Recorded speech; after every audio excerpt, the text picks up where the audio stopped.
दिल्ली के अंदर अब धीरे धीरे कोरोना की स्थिति बेहतर होती जा रही है। उसी को देखते हुए पिछले हफ्ते से हम लोगों ने अनलॉक करने की प्रक्रिया शुरू की थी। ये ज़रूरी है कि अगर कोरोना की स्थिति बेहतर हो रही है तो अर्थव्यवस्था को वापस पटरी पे लाना भी बहुत ज़रूरी है। पिछले हफ्ते हमने कंस्ट्रक्शन वर्कर्स और फैक्ट्री, ये दो सेक्टर्स खोले थे। पिछले एक हफ्ते से कंस्ट्रक्शन एक्टिविटीज़ और फैक्ट्री दोनों खुले हुए हैं, लेकिन कोरोना की स्थिति अभी कंट्रोल में है। पिछले 24 घंटे में लगभग 400 के करीब केस आए हैं। 500 से भी कम हो गए हैं अब केसेस। 400 के करीब केसेस आए हैं और 0.5% के करीब पॉजिटिविटी बची है, संक्रमण दर बची है। तो स्थिति काफ़ी कंट्रोल में है और भगवान करे ऐसे ही कंट्रोल में रहे। तो ये वाला जो लॉकडाउन पिछले हफ्ते ऐलान किया था वो सोमवार को सुबह 5 बजे तक है। उसके आगे भी लॉकडाउन जारी रहेगा, लेकिन काफ़ी सारी और एक्टिविटीज़ में रियायत दी जा रही है, उनको खोला जा रहा है। एक तो जितने बाज़ार हैं, मॉल्स हैं, उनको खोला जा रहा है ऑड इवन के बेसिस पे, कि आधी दुकानें एक दिन खुलेंगी, आधी दुकानें दूसरे दिन खुलेंगी, आधी दुकानें एक दिन, आधी दुकानें दूसरे दिन। 10 बजे से सुबह 10 बजे से शाम को 8 बजे तक दुकान नंबर के हिसाब से, ऑड इवन के हिसाब से दुकानें खोली जाएंगी। दूसरा, जितने दिल्ली में सरकारी दफ्तर हैं, उन सरकारी दफ्तरों में ग्रुप ए ऑफिसर्स जो हैं वो 100% काम करेंगे और ग्रुप बाकी उसके नीचे वाले जो हैं वो 50% काम करेंगे। लेकिन जो एसेंशियल सर्विसेज में काम करने वाले कर्मचारी हैं वो 100% काम करेंगे और हर एचओडी डिसाइड करेगा कि किसको एसेंशियल सर्विस कहना है और किसको 50% करना है और किसको 100% करना है। जितने प्राइवेट ऑफिसेज हैं उन सभी प्राइवेट ऑफिसेज में 50% मैन पावर के साथ वो खोले जा सकते हैं। और लेकिन कोशिश करेंगे कि ज़्यादा से ज़्यादा लोग वर्क फ्रॉम होम करें और अपने प्राइवेट ऑफिसेज कोशिश करें अपने टाइम को स्टैगर करने की, कि ताकि सब लोग एक साथ सड़क पे ना आए। दूसरी चीज़, जो स्टैंड अलोन शॉप्स हैं और जो एसेंशियल सर्विसेज प्रोवाइड करने वाली शॉप्स हैं वो ऑड इवन के बेसिस पे नहीं, वो रोज खुलेंगी। दिल्ली मेट्रो 50% कैपेसिटी के ऊपर चालू की जा रही है और ई कॉमर्स के जरिए जो सामान बेचने की प्रक्रिया है वो चालू रहेगी। तो मोटे मोटे तौर पे ये चीज़ों की रियायत दी जा रही है और मैं उम्मीद करता हूँ इसके बाद देखेंगे कि आने वाले हफ्ते के अंदर भी कोरोना की स्थिति अगर काबू में रही तो और कई सारी एक्टिविटीज़ को फिर उसके अगले हफ्ते खोलेंगे। थर्ड वेव कहा जा रहा है, एक्सपर्ट्स कह रहे हैं कि थर्ड वेव आएगी। कब आएगी, कितनी भयावह होगी, इसके बारे में किसी को कोई जानकारी नहीं है। लेकिन एक जिम्मेदार सरकार होने के नाते हमारी जिम्मेदारी बनती है कि उसकी पूरी तरह से हम तैयारी करें, ताकि अगर थर्ड वेव आती है, अगर बहुत भयानक होती है, तो सरकार उस वक्त जनता के लिए तैयार हो। इसकी तैयारियां पूरे जोर शोर से दिल्ली सरकार के अंदर चल रही हैं और कल लगभग 6 घंटे तक मैंने 2 अलग अलग मीटिंग ली, एक्सपर्ट्स के साथ बात की, जिन ऑफिसर्स ने अभी कोरोना के दौरान काम किया था उनके साथ बात की। हमने 2 कमिटीज़ बनाई हैं, उन दोनों कमिटीज़ के साथ मैंने बहुत डिटेल में चर्चा की। एक चीज़ हम लोगों को ये तय करनी थी, इस बार कोरोना की जो पीक आई थी, मतलब एक दिन में मैक्सिमम कितने केस आए, लगभग 28,000 के करीब केसेस आए थे एक दिन में, 22 या 23 अप्रैल के आसपास।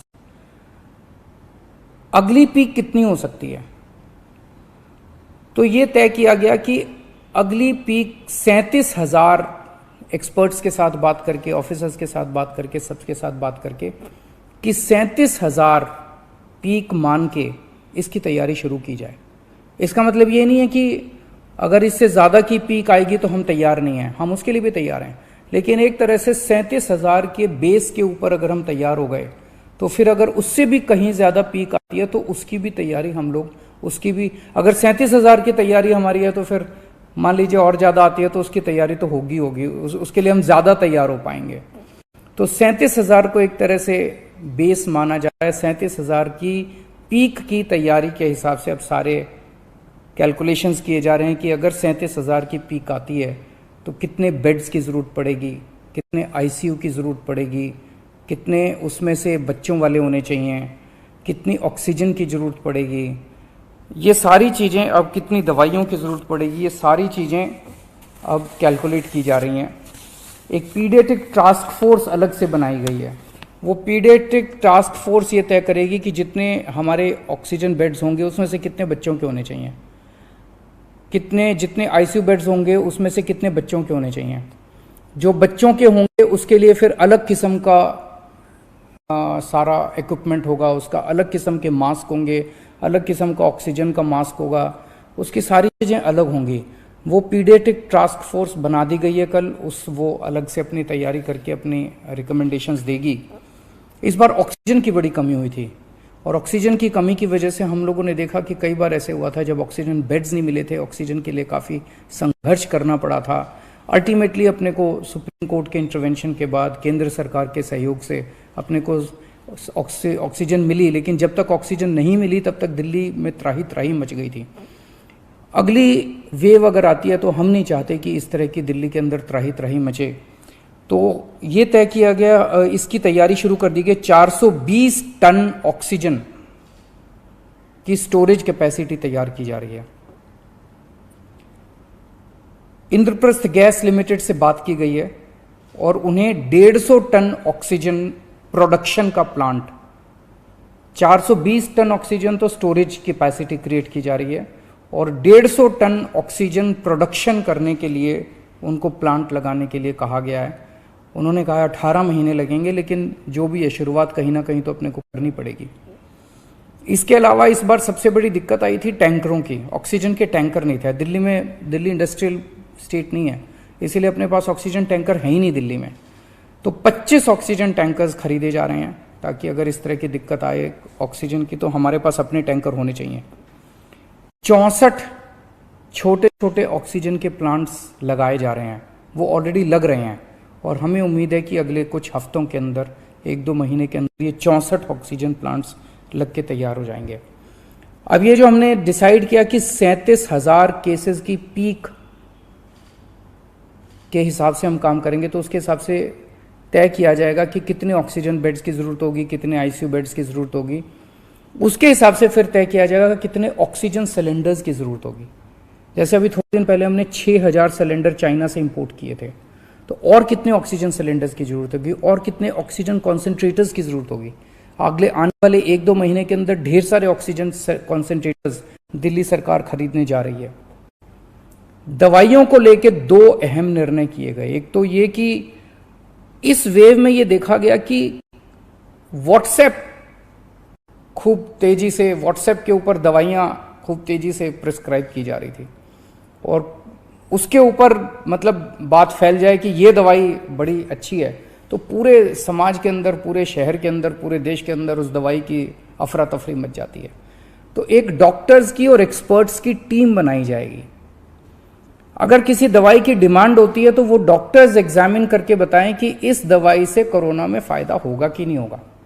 अगर डॉक्टर कहते हैं होगा तो सरकार उस दवाई को मुहैया कराने की कोशिश करेगी, और डॉक्टर अगर कहते हैं कि ये दवाई बिल्कुल बेकार है, इससे कोरोना में कोई फायदा नहीं होगा और लोग इसके पीछे भागना बंद करें, तो जनता को उसके बारे में जागरूक किया जाएगा कि इस दवाई के पीछे भागना बंद कीजिए।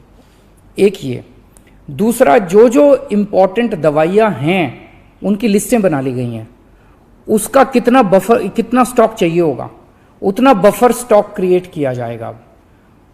एक्सपायरी डेट्स किस दवाई की कितनी है, एक्सपायरी डेट्स को ध्यान में रखते हुए उन सभी दवाइयों का बफर स्टॉक क्रिएट किया जा रहा है, ताकि अगर जरूर, और प्राइवेट अस्पतालों के भी आदेश दिए जा रहे हैं कि वो भी अपने बफर स्टॉक्स इस तरह से तैयार रखें ताकि अगर महामारी आती है तो हम उसके लिए तैयार रहें। इसके अलावा 2 जीनोम सीक्वेंसिंग लैब्स बनाई जा रही हैं LNJP हॉस्पिटल में और ILBS में, ताकि हमें भी पता रहे कि दिल्ली के अंदर जो भी वेरिएंट आ रहा है वो वेरिएंट कौन सा वेरिएंट है, पुराने वाला है या कोई नया वेरिएंट आ गया है, और हमें इस बारे में क्या एहतियात बरतने की ज़रूरत है, हम एक्सपर्ट से पूछ सकते हैं। तो ये बहुत सारी चीज़ें कल चर्चा हुई, ये कुछ चीज़ें मैंने आपको बताई हैं और आपको यही आश्वासन देना चाहता हूँ कि आपकी सरकार पूरी तरह से 24 घंटे लगी हुई है इसमें। मैं उम्मीद करता हूँ कि अब कोई तीसरी वेव नहीं आनी चाहिए, उसके पहले हम कोशिश करेंगे अपने लोगों को वैक्सीनेट कर दें, लेकिन अगर तीसरी वेव आती है तो लोगों को तकलीफ नहीं होनी चाहिए, इसके बारे में हम पूरी कोशिश करेंगे। नमस्कार। हमारी जिम्मेदारी है आप तक सच्ची खबरें पहुंचाने की, ऐसी खबरें जिनका आपकी जिंदगी पर होता है सीधा असर।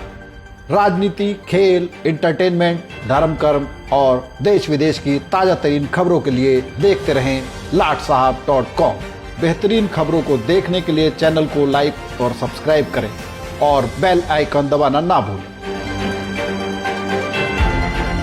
साथ ही लाट साहब के फेसबुक पेज को भी फॉलो करना ना भूलें।